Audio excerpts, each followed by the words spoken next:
रश्मि और अमर लॉकडाउन के चलते डेटिंग ऐप पर मिलते हैं। उसी बीच उनकी बॉन्डिंग बहुत अच्छी बन जाती है और दोनों एक दूसरे से प्यार करने लगते हैं। बस लॉकडाउन खत्म होते ही चट मंडी पट शादी। उससे पहले घर में बात तो कर लो। अरे माँ पापा कभी मना नहीं करेंगे। अमर की बात सुन रश्मि खुश हो जाती है। ऐसे ही दिन बीतते हैं और देखते ही देखते लॉकडाउन खुल जाता है, जिसके अगले ही दिन अमर अपने परिवार के साथ रिश्ता लेकर रश्मि के घर पहुंच जाता है। अभी लॉकडाउन खुला ही है और कोरोना तो खत्म भी नहीं हुआ, इसलिए ज्यादा कुछ ना करके अगले कुछ दिनों में छोटे फंक्शन के साथ शादी कर लेते हैं। अमर के पापा की बात पर सब सहमत हो जाते हैं। कुछ दिन बाद दोनों की शादी हो जाती है और रश्मि अपने ससुराल पहुंच जाती है। बेटा, शादी तो तूने अपनी मर्जी से कर ली, लेकिन बहू को बोल देना इस घर में हुक्म मेरा ही चलेगा, इसलिए अपना राज जमाने की कोशिश भी न करे। माँ, रश्मि को यहाँ सिर्फ प्यार, आशीर्वाद और अपनापन चाहिए, पैसा या राज नहीं।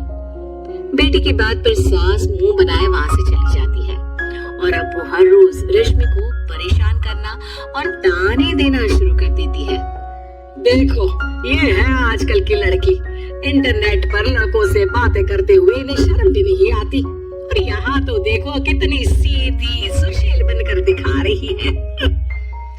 मम्मी, शादी के रिश्ते वाले इंटरनेट ऐप से जब किसी को कोई दिक्कत नहीं है, फिर डेटिंग ऐप के जरिए मिलना किस तरह गलत हो सकता है? रश्मि की डेटिंग ऐप वाली बात सुन उसकी हैरान सास तुरंत तुनक कर पूरे घर को सिर पर उठा लेती है, जिसकी आवाज सुन अमर और उसके पापा भी वहाँ आ जाते हैं। हाय मेरी माता, इतना बड़ा झूठ! डेटिंग ऐप को इंटरनेट के जरिए मिली है बोलकर इस कलमुही को मेरे सर ला बिठा दिया। अरे नासपीती, तुझे जरा भी शर्म नहीं आई? वहाँ न जाने कितने लड़कों से गुलु गुलु करके तुझे मेरा ही लड़का मिला था फंसाने के लिए। माँ, मुझे तो समझ नहीं आ रहा क्या बोले जा रही हो। डेटिंग ऐप इस्तेमाल करना कोई अपराध नहीं है, और तुम रश्मि को ऐसा कैसे बोल सकती हो? मैं भी तो था उस ऐप पर। पहले उसके लिए माँ से झूठ बोला और अब लड़ाई कर रहा है। सास और अमर की बात सुनकर रश्मि हैरान खड़ी रहती है।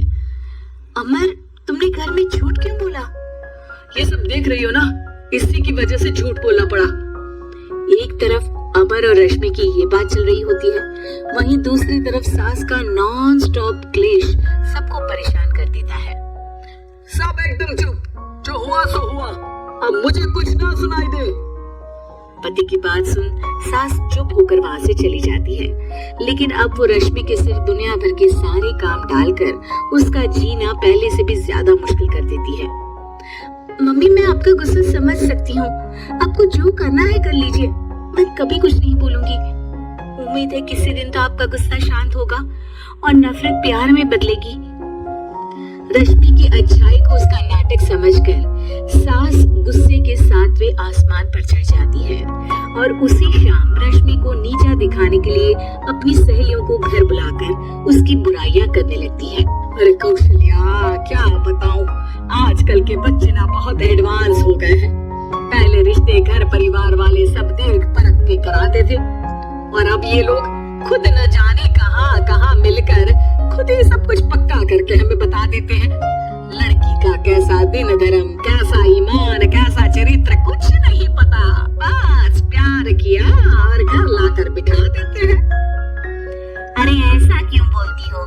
आजकल बच्चे अपने आप में बहुत समझदार हो गए हैं, और फिर पूरी जिंदगी तो उन दोनों को ही साथ निभानी है। अपनी पसंद से शादी कर भी ले तो क्या दिक्कत? तू ही देख ले, पहले इतना अच्छा बेटा और अब सोने पर सुहागे जैसी सर्वगुण संपन्न बहू।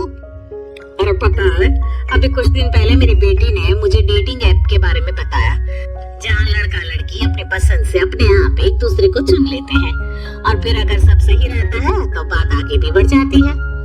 अरे इसमें इतना खुश होकर क्या बता रही हो? ये तो गलत है। न जाने कौन क्या है, कितना झूठ कितना सच है।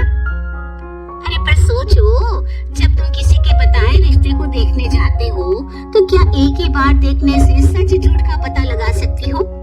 जरूरी नहीं कि बच्चों का लिया फैसला हमेशा गलत हो। अरे बहुत बार हमसे भी तो गलत फैसले होते हैं ना। अच्छे बुरे लोग तो हर जगह मिल सकते हैं, फिर इसमें सिर्फ बच्चे ही गलत कैसे?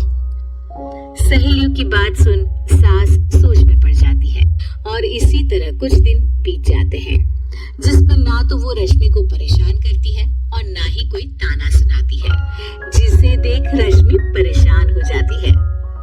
मम्मी, आपकी तबीयत तो ठीक है ना?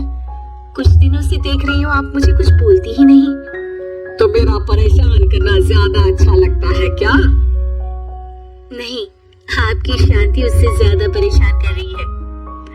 शांति इसलिए है क्योंकि मुझे एहसास हो गया है कि गलत तुम लोग नहीं, मेरी सोच है। प्यार तो एक सुंदर एहसास और शादी खूबसूरत साथ है। अगर ये साथ सच्चा है तो कहीं पर भी किसी भी तरह जुड़ा हो उससे कोई फर्क नहीं पड़ता। आप कौन है? इतनी अच्छी बातें मेरी पत्नी तो नहीं बोल सकती। क्या आप भी?